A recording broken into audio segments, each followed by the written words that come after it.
देखो भाई देखो, आवाज नहीं। राजस्थान जीके चल रहा है नया, जो भी स्टूडेंट है वो ध्यान रखे, बीकानेर के राठौड़ वंश की बात हो रही है। बीकानेर का कौन सा वंश? राठौड़ वंश में हमने लास्ट क्या पढ़ा था भाई? सूर सिंह। दलपत सिंह के बाद में जहांगीर सूर सिंह को शासक बनाता है, और सूर सिंह का पुत्र आएगा अब आगे, करण सिंह। कौन आएगा? करण सिंह।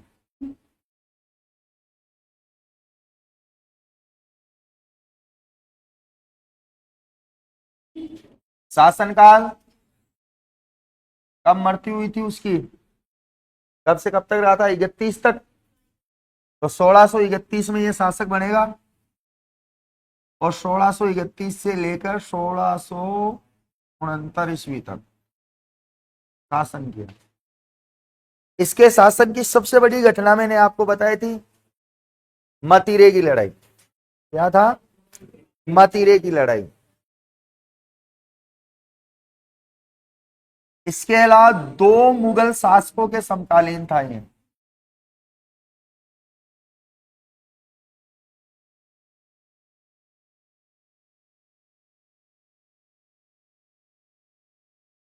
दो मुगल शासक में पहले था ये जहांगीर के यहां, और जहांगीर के बाद में कौन बना था? शाहजहां।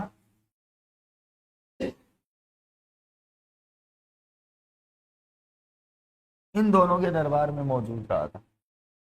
देखो मुख्य घटना क्या है? मुख्य घटना है 1644 ईस्वी की, इसके शासनकाल की घटनाओं में। इस समय एक युद्ध लड़ा गया, मतीरे का युद्ध।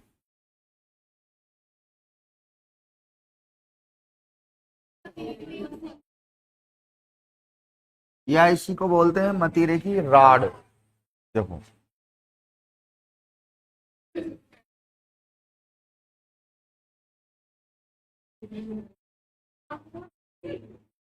एक तरफ नागौर है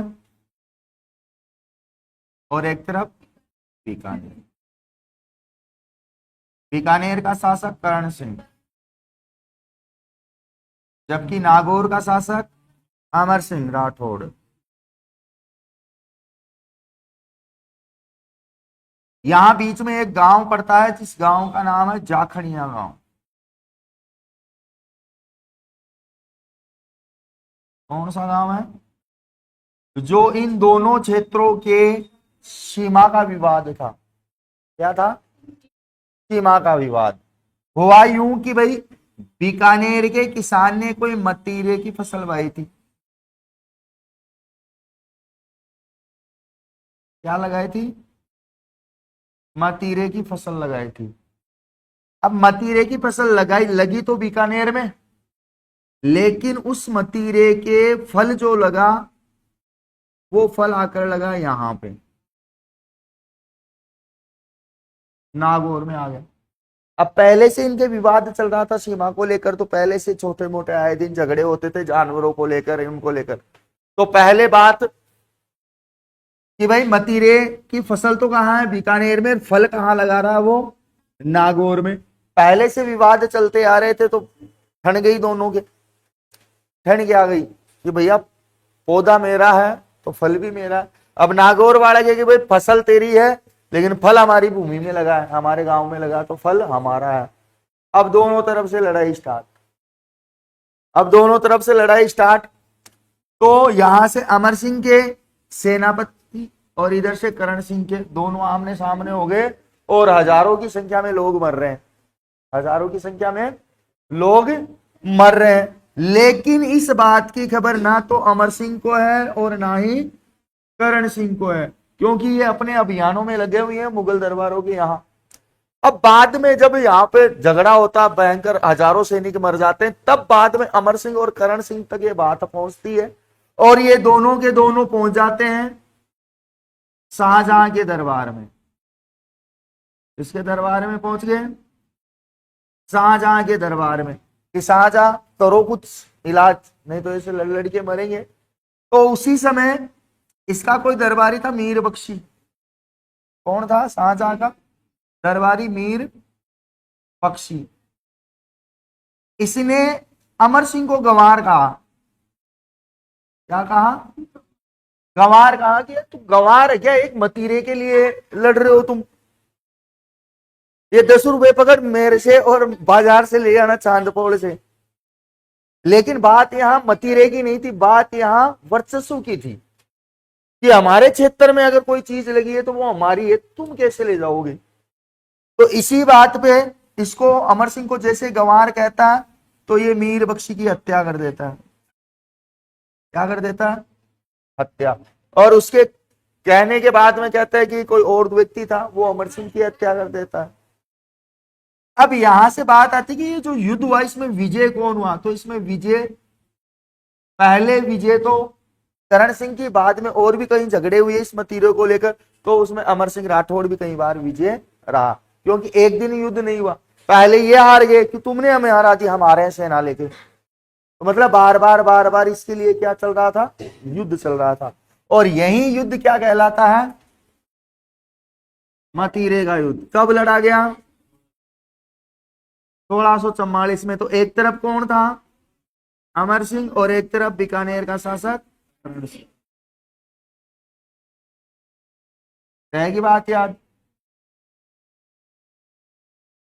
यहां इस समय विवाद जाखनिया गांव में पैदा हुआ था। विवाद कहां पैदा हुआ? जाखनिया गांव, पाली में पड़ता है जहां तक।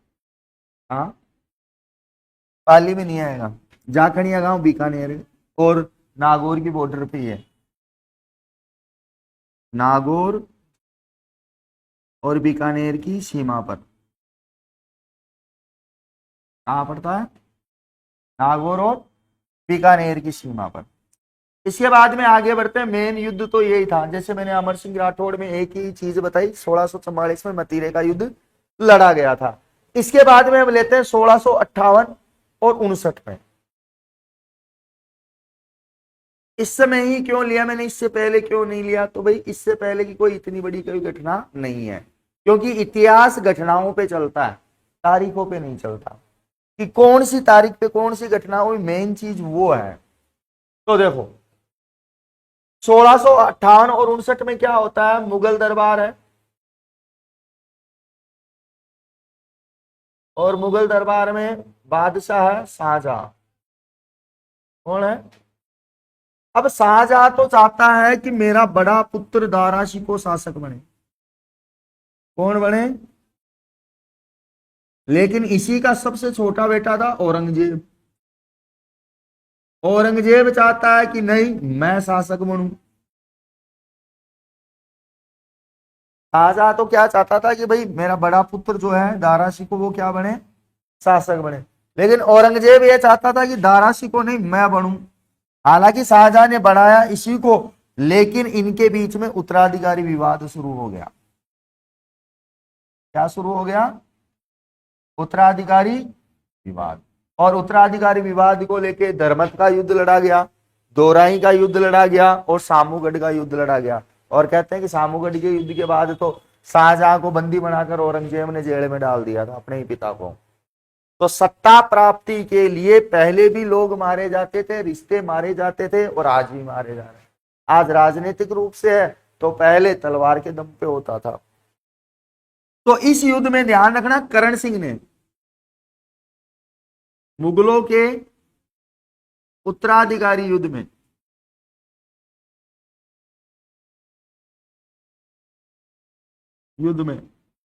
औरंगजेब का साथ दिया था। इसने इसके साथ औरंगजेब का साथ दिया। देने के लिए अपने पुत्र पदम सिंह व केसरी सिंह को भेजा, जबकि जोधपुर वाला जसवंत सिंह दारा शिकोह के साथ में था। रियासत तो दोनों मारवाड़ी की है, लेकिन मारवाड़ का इस समय जो जसवंत सिंह था वो किसके साथ आता है? दारा शिकोह के साथ में। इधर करण सिंह अपने पुत्र पदम सिंह और केसरी सिंह को किसकी सेवा में भेजता है? औरंगजेब की सेवा। तो ध्यान रखना कि मुगलों के उत्तराधिकारी विवाद में करण सिंह ने किसका साथ दिया था? तो औरंगजेब का साथ दिया था। और किसको भेजा था साथ देने के लिए? अपने पुत्रों को, पदम सिंह और केसरी सिंह को भेजा था। इसके बाद में ध्यान रखना, कहते हैं कि राजस्थान की जो जनता है,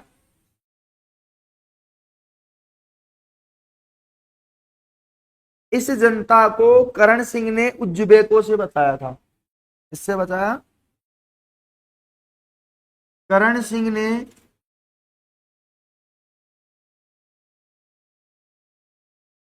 उज्बेकों से सुरक्षा की।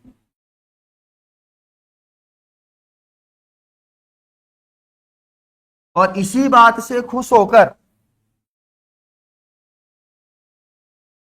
औरंगजेब ने इसे जांगलधर बादशाह की उपाधि दी थी। ध्यान रखना, जांगलधर बादशाह की उपाधि दी। जांगलधर किसका पुराना नाम है? बीकानेर का। और इससे पहले रत्ती घाट, राती घाट या रत्ती घाट भी बोल सकते हैं। तो राजस्थान की जनता को उज्बेकों से बचाने वाला व्यक्ति कौन था? करण सिंह। और इसी से खुश होकर औरंगजेब ने इसे क्या कहा? जालंधर। इसके अलावा करण सिंह ने देशनोक बीकानेर में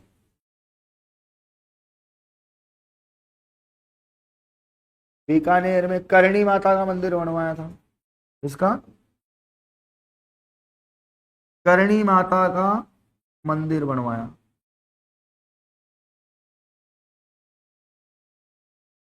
और ये मंदिर क्या कहलाता है? चूहों का मंदिर। राजस्थान का एकमात्र मंदिर जो चूहों के नाम से प्रसिद्ध है, कौन सा? काबा किसे कहते हैं? देखो, यहां मंदिरों में, इस मंदिर में जो सफेद चूहा होता है ना, उसे काबा कहा गया है। चूहों को काबा नहीं बोलते हैं, जो सफेद कलर का चूहा होता है उसे काबा बोला जाता है। और प्रतीक चिन्ह के तौर पे देशनोक मंदिर के ऊपर एक व्हाइट कलर की चील भी उड़ती है। क्या उड़ती है? व्हाइट कलर की चील, जिसे करणी माता का प्रतीक माना जाता है। हालांकि दिखता नहीं है, जिसके वो कहते हैं ना गण अच्छे होते हैं, उसको नजर आता है सफेद चूहा और वो चील। तो बीकानेर वालों पे सबसे ज्यादा अगर महर रही है तो वो किसकी रही है? करणी माता की। गए हो बीकानेर? ज्यादा ऊंचाई पहाड़ी पे नहीं है, इसे रेत के दौरों के बीच में बना हुआ है, देशनोक रेलवे स्टेशन के पास ही, मुश्किल से 1 किलोमीटर भी नहीं है, और बीकानेर बाईपास पे ही है वो। ठीक है। इसके अलावा ध्यान रखना, इसने रचना क्या? मृत्यु 1669 ईस्वी में, जब औरंगजेब ने इसकी पोस्टिंग औरंगाबाद महाराष्ट्र में की थी। तो मृत्यु कहां हुई? औरंगाबाद महाराष्ट्र में। कहते हैं कि दक्षिण भारत के अंतर्गत शिवाजी का दमन करने के लिए भेजा गया था, लेकिन वहां पहुंचते इसकी क्या हो जाती है? मृत्यु। और मृत्यु होने के साथ ही आपको एक चीज और ध्यान रखनी कि औरंगाबाद में जब औरंगजेब आया था, तब इसने बीबी का मकबरा बनवाया था। शाह ए दुर्रानी ऐसे कुछ नाम है उस महिला का, जो इसकी पत्नी थी, उसकी याद में क्या बनाया इसने? बीबी का मकबरा यहीं पे औरंगजेब ने बनवाया था। ये वो समय है जब दक्षिण भारत में या महाराष्ट्र में शिवाजी शासक थे। ध्यान रखना इस चीज का। देखो, पहले जसवंत सिंह को भेजा, असफल रहा। फिर 1665 में भेजा जयपुर के मिर्जा राजा जय सिंह को। मिर्जा राजा जय सिंह गया, 1665 में संधि करके आया। संधि करने के बाद में आगरा बुलाया था शिवाजी को औरंगजेब ने, वहां से गिरफ्तार करके जयपुर जेल में डाल दिया था। और यहां से होली के दिन फरार होके वापस महाराष्ट्र पहुंच गए। जब महाराष्ट्र दोबारा पहुंच गए थे, तब उस समय 1669 ईस्वी में करण सिंह को भेजा गया था वहां पे, और करण सिंह जब औरंगाबाद महाराष्ट्र में था, वहीं पे इसकी क्या हो जाती है, मृत्यु। और इसी के साथ इसका तीसरा जो पुत्र होता है अनूप सिंह, कौन, वो शासक बनता है फिर। तो इस करण सिंह को तो कंप्लीट करो एक बार। करण सिंह के बाद में शासक आएगा अनूप सिंह।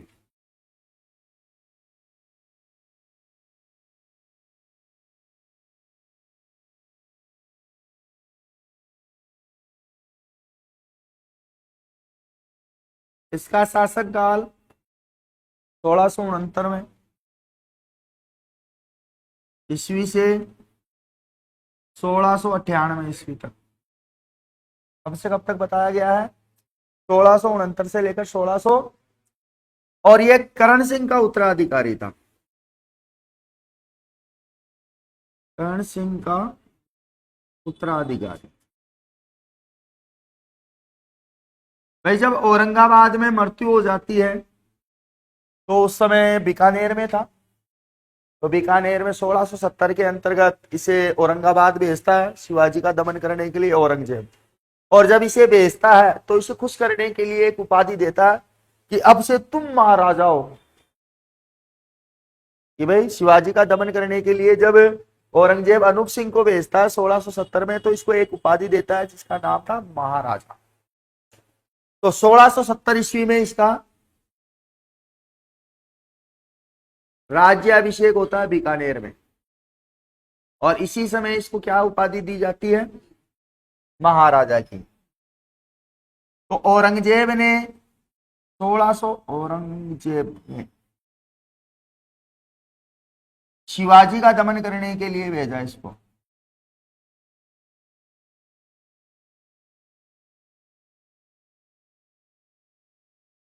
और महाराजा की उपाधि दी इसको, मतलब मोटिवेट करने के लिए महाराजा की उपाधि दी कि अब तो तुम महाराजा हो। तुम्हारे पिता औरंगाबाद महाराष्ट्र में गए थे, वहां मृत्यु हो गई, अब उनका अधूरा काम तुम पूरा करो। और कहा जाओ, शिवाजी महाराज का दमन करें। अब कईयों को छावा देखकर शिवाजी के बेटे का दर्द फील हुआ है, लेकिन शिवाजी को दबाने वाले कौन थे,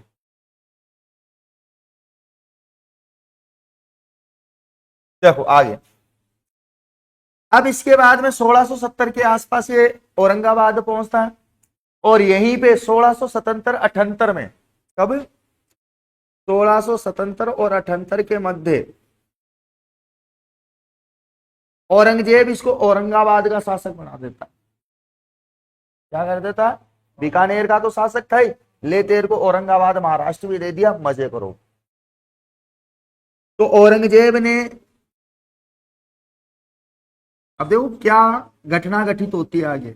औरंगजेब ने इसे औरंगाबाद का शासक नियुक्त किया।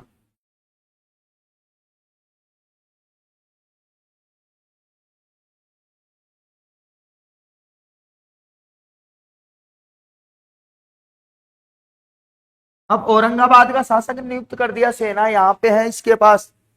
अब आगे 1685 और 87 में औरंगजेब आक्रमण करने की योजना बनाता है बीजापुर और गोलकुंडा पे, जो कर्नाटक में पड़ते हैं। देखो महाराष्ट्र, महाराष्ट्र के जस्ट नीचे लगता है कर्नाटक। अब आसान हो गया औरंगजेब के लिए किस पे आक्रमण करना, कर्नाटक के गोलकुंडा और बीजापुर पे। तो 1685 और 87 के बीच में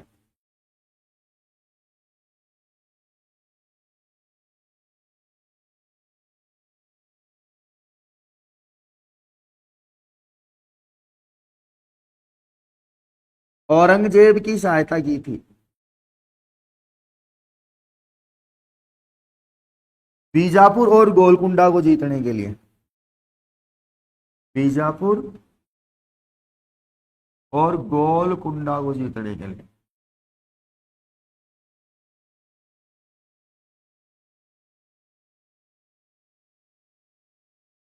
क्योंकि यहाँ के बीजापुर के निजाम शासक थे, सुना है, हैदराबाद में भी निजाम नवाब। तो यह है बीजापुर। और गोलकुंडा चित्रशैली भी है जो दक्षिणी या दक्षिणी चित्रशैली के अंतर्गत आती है, ध्यान रखना, जिस कला पर मुगलों का भी प्रभाव रहा। तो तीन बातें, 1670 में औरंगजेब का दमन करने भेजा, तब कौन सी उपाधि मिली, और 1677-78 में औरंगजेब ने इसको क्या बनाया, और 1685 और 87 के बीच में औरंगजेब की सहायता की बीजापुर और गोलकुंडा को जीतने के लिए। तो इसी से खुश होकर औरंगजेब ने इस समय कर्ण कर्ण सिंह, क्या नाम, अनूप सिंह को एक और उपाधि दी, माही भरतीव। कौन सी, माही भरतीव की उपाधि दी। पूछा हुआ क्वेश्चन है ये कि माही भरतीव की उपाधि किस शासक को दी गई है, किसके द्वारा दी गई है। तो औरंगजेब ने दी थी अनूप सिंह को, किस कारण, किस चीज से खुश होकर, बीजापुर और गोलकुंडा को जीतने पर, क्योंकि इसमें सहयोग किसने किया था, 1685-87 में अनूप सिंह ने। ये तो हो गई इसकी ऐतिहासिक घटनाएं और तारीख। आगे इसने क्या क्या काम किए, देखो, 33 करोड़ देवी देवताओं का मंदिर बनवाया बीकानेर में।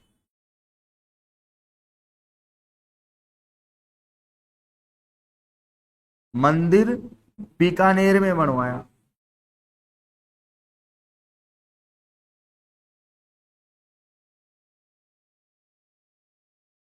अब इसी से रिलेटेड एक चीज और ध्यान रखना, अगर ये आ जाए 33 करोड़ देवी देवताओं की साड़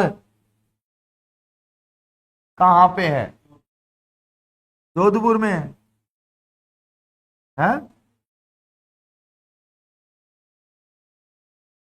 कहां पे है, मंडोर जोधपुर के आसपास।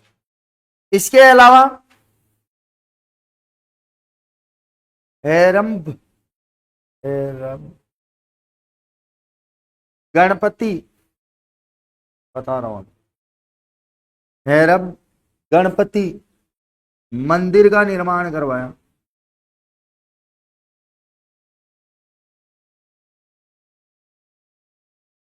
बीकानेर में। और राजस्थान में एकमात्र गणेश जी की ऐसी मूर्ति है मंदिर में जिसमें सिंह की सवारी करते हुए दिखाया गया है। सिंह की सवारी वाले गणेश जी हैं यहाँ पे, सिंह की सवारी वाले गणेश जी।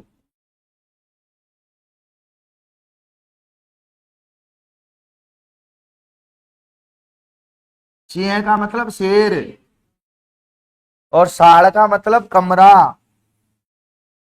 पहले के लोग साड़ी बोलते थे, हैं, आज भी गांव में जाओगे तो साड़ी बोलते भी, पहली साड़ में देख काई पड़ी उसे, मारवाड़ी में है।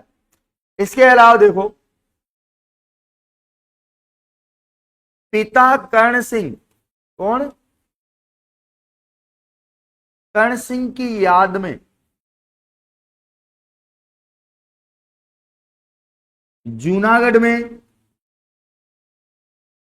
अनूप महल का निर्माण करवाया।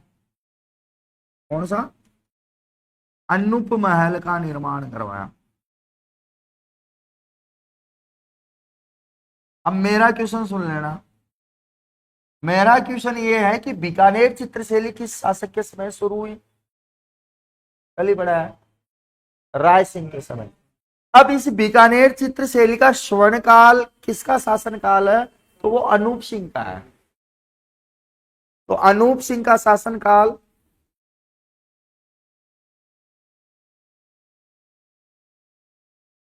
काल, बीकानेर चित्रशैली का स्वर्ण काल रहा,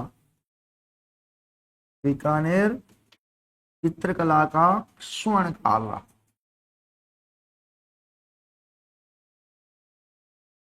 रहेगी बात याद।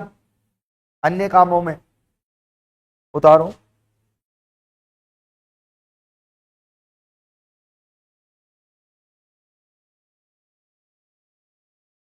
प्राचीन ग्रंथों का राजस्थानी भाषा में अनुवाद करवाया था इसने सबसे पहले। राजस्थानी भाषा में अनुवाद करवाया था।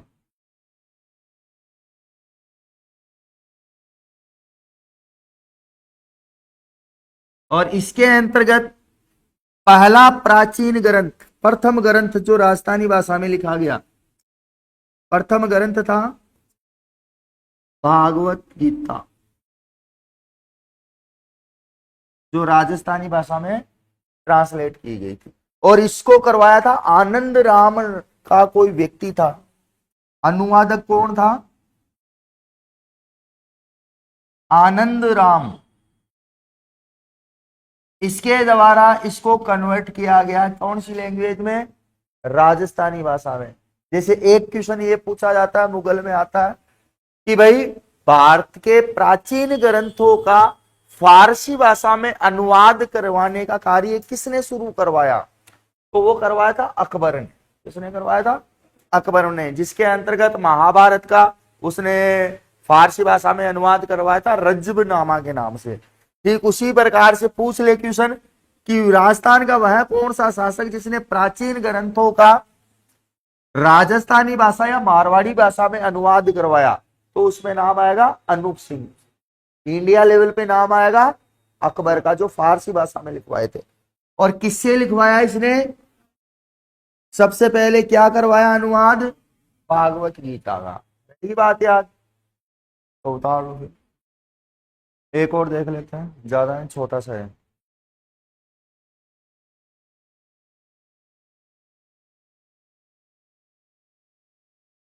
देखो, अनूप सिंह की मृत्यु के बाद शासक बनता है स्वरूप सिंह, जो कि अनूप सिंह का ही पुत्र था। तो इसको हम बोल सकते हैं अनूप सिंह का उत्तराधिकारी बना।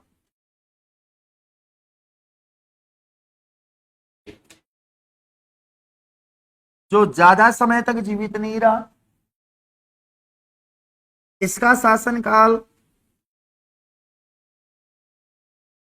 1398 से शुरू होता है और 1700 ईस्वी में खत्म हो जाता है।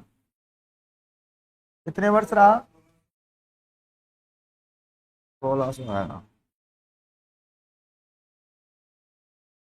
1698 से लेकर 1700 ईस्वी तक। अब इस समय ये मात्र 9 वर्ष का शासक बना है। क्या बना है? 9 वर्ष का शासक बना। अब 90 वर्ष में जब ये था, 9 वर्ष का शासक बना, तो 2 वर्ष ये हो गए ना। जन्म थोड़ी ना बताया मैंने, शासन काल बताया है। अब जब ये 9 वर्ष का शासक बना, 11 वर्ष की आयु के आसपास आया, तो उस समय इसको हो जाता है चेचक रोग। क्या हो जाता है? और चेचक रोग की वजह से 1700 ईस्वी में इसकी मृत्यु हो जाती है। तो ध्यान रखना, 1700 ईस्वी में चेचक रोग की वजह से